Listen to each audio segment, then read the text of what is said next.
Ini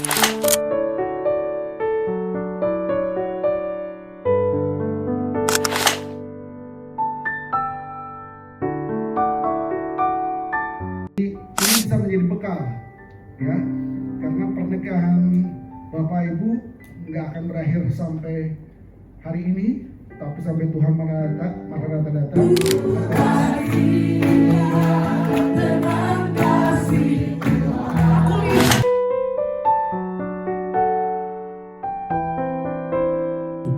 Demikian pula suami, perintah Tuhan adalah kasih aja, walaupun istrinya belum tunduk.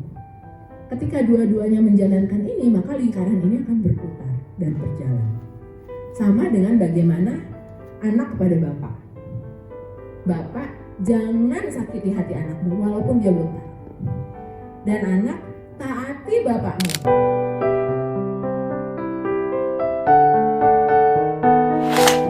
Berdua lebih baik jadi kompak sama istri saya. Kesan yang saya rasain hari ini di seminar Berdua Lebih Baik, saya mengetahui banyak hal yang tidak tadinya saya menonjolkan ego. Dari seminar ini saya belajar untuk lebih lagi menyampaikan perasaan terlebih dahulu, menerima, terus mendiskusikannya. Terus menjadi pesannya, dalam rumah tangga itu kita perlu kerjasama dan saling membantu tanpa melihat kita sebagai suami atau istri, intinya kerjasama itu aja sih.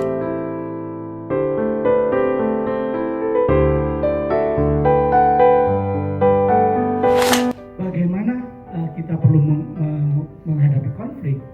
Ada satu quotes bilang begini, saat berselisih, cobalah untuk kompromi, bukan lari. Ya, jadi saat ada perbedaan pendapat, jangan lari, tapi berkompromi lah, berdiskusi lah. Dengan komunikasi itu juga dipengaruhi oleh waktu, momentum, kondisi. Komunikasi juga dipengaruhi dengan metode dan kepribadian masing-masing. Jadi memang dalam komunikasi itu akan punya efek yang besar, dan ketika kita tepat dan jelas mengkomunikasikan, maka dampaknya akan jauh lebih beda dan jauh lebih baik. Itu sih kalau dari saya. Gimana? Saya juga percaya komunikasi yang baik itu juga membangun hubungan yang sehat. Kenapa? Karena di saat kita jujur dan kita terbuka kepada pasangan kita juga bisa lebih mengerti apa pemikiran dia dan apa yang kita rasakan. Tentunya juga di mana komunikasi yang baik juga bisa membuat kita jadi lebih menghormati dan menghargai satu sama lain. Itu aja sih. Kami pernah punya perjuangan dalam perkawinan kami itu di tahun 2015, itu waktu saya sekolah spesialis. Jadi saat itu kita merantau ke kota lain di Manado. Di situ saya sibuk sekali. Di situ kami jadi sering cekcok, sering konflik karena saya sibuk, pulang-pulang lelah. Istri saya jadi merasa dia nggak diperhatiin, dia merasa nggak dicintai. Jadinya nggak nyambung, komunikasi kita tuh jadi berantakan. Ditambah lagi masalah finansial, karena saya nggak kerja, nggak ada penghasilan sama sekali. Jadi istri saya yang mesti menghidupin keluarga kita. Jadi waktu konflik itu sekitar 2 tahunan lah kami sering berantem. Cuma memang waktu itu juga kami pernah ikut seminar perkawinan juga di Manado itu, terus kami berusaha untuk meresolusi gitu. Dan ada salah satu ayat yang jadi pegangan buat kami adalah ketika Tuhan tuh memberkati orang-orang yang hidupnya rukun. Nah, dari situlah kami belajar untuk meminimalisir perselisihan, pertengkaran atau berantem. Lalu di satu sisi juga ada ayat yang berkata bahwa wanita itu atau istri itu harus hormat gitu kepada suami dan suami harus mengasihi istri. Nah, ketika kami melakukan hal itu benar-benar kayak rumah tangga kami jadi lebih pulih, lebih bahagia, bahkan berkat-berkat Tuhan itu sangat banyak berlimpah gitu di kehidupan kami, dalam pekerjaan kami, pasien kami. Pokoknya keharmonisan semuanya jadi sangat indah gitu ya, menyenangkan karena kami berusaha untuk mengaplikasikan kebenaran firman Tuhan dalam rumah tangga kami.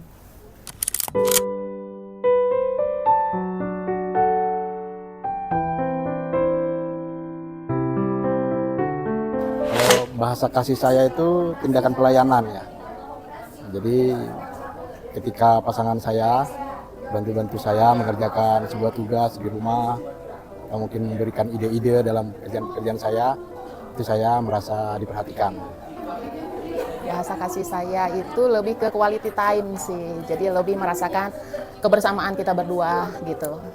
Mungkin dalam hal seperti sharing-sharing bersama atau nonton bareng bersama gitu. Kami udah cukup beberapa kali mengikuti seminar pernikahan. Buat kami ini sebuah investasi yang berguna buat pernikahan kami, karena tidak ada jaminan buat kami pernikahan kami akan tetap stay tanpa kami menghidupkan pernikahan kami dengan menambah pengetahuan, menambah wawasan, menambah skill gitu ya. Ada banyak hal yang mungkin perlu kami pelajari, sehingga dari seminar itulah kami bisa belajar dan membangun rumah tangga kami.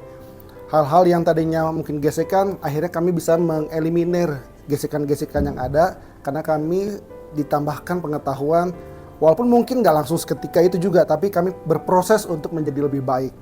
Itu sebabnya kalau saya pribadi, saya mengencourage Bapak Ibu juga untuk terus mau menginvestasikan waktunya setiap kali ada seminar untuk ikutan seminar pernikahan.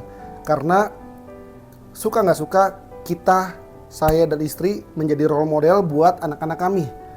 Anak-anak kami akan melihat, mencontoh pernikahan seperti apa yang ada di dalam benak mereka. Dan itu menjadi, selain kami berinvestasi buat kami pribadi, berdua, juga menginvestasikan juga hal yang sama untuk anak-anak kami. Itu sih, Ibu. Ya, kalau seminar pernikahan seperti yang dibilang tadi ya, kita udah pernah ikut. Terus yang pasti dampaknya banyak banget. Karena apa? Karena kita manusia itu kan sarangnya lupa ya. Mungkin hari ini kita ingat, besok kita lupa. Mungkin apa yang kita pelajari hari ini belum tentu besok kita masih ingat, karena kita banyak banget gitu ya menerima pembelajaran hari ini. Gitu. Tapi tetap kita perlu investasi waktu itu gitu ya. Terus selain itu juga yang paling penting sebetulnya, kebenaran tidak akan jadi apa-apa kalau kita tidak melakukan, ya kan ya. Nah, dan ini seminar-seminar seperti ini itu ya kita diingatkan lagi untuk kita lakukan lagi, latihan lagi ya. Karena selama kita hidup di dunia kan kita masih terus berproses, kita ada work in process gitu ya, dan kita akan selesai kalau nanti Tuhan udah panggil. Jadi selama itu ya kita akan terus harus melatih lagi komunikasi kita, melatih lagi bagaimana tadi mengatur keuangan, bagaimana kita meresolusi konflik gitu ya, kalau kita menghadapi konflik-konflik harian gitu ya, gitu. Atau mungkin ada isu besar, bagaimana kita menghadapi isu ini dengan lebih dengan sikap hati yang dalam satu tim lah gitu ya. Kita tuh ada dalam satu kapal gitu, bukan pasangan itu bukan lawannya kita gitu ya. Kalau misalnya ada perbedaan pendapat itu sih. Nah, bahwa ini yang paling penting. Pernikahan yang kita jalani ini sedang ditonton oleh anak-anak kita. Apa yang mereka lihat hari ini akan membentuk pola relasi yang mereka jalani di masa depan. Dengan demikian, pernikahan kita bukan hanya tentang kisah kita, tetapi juga warisan bagi generasi kita selanjutnya.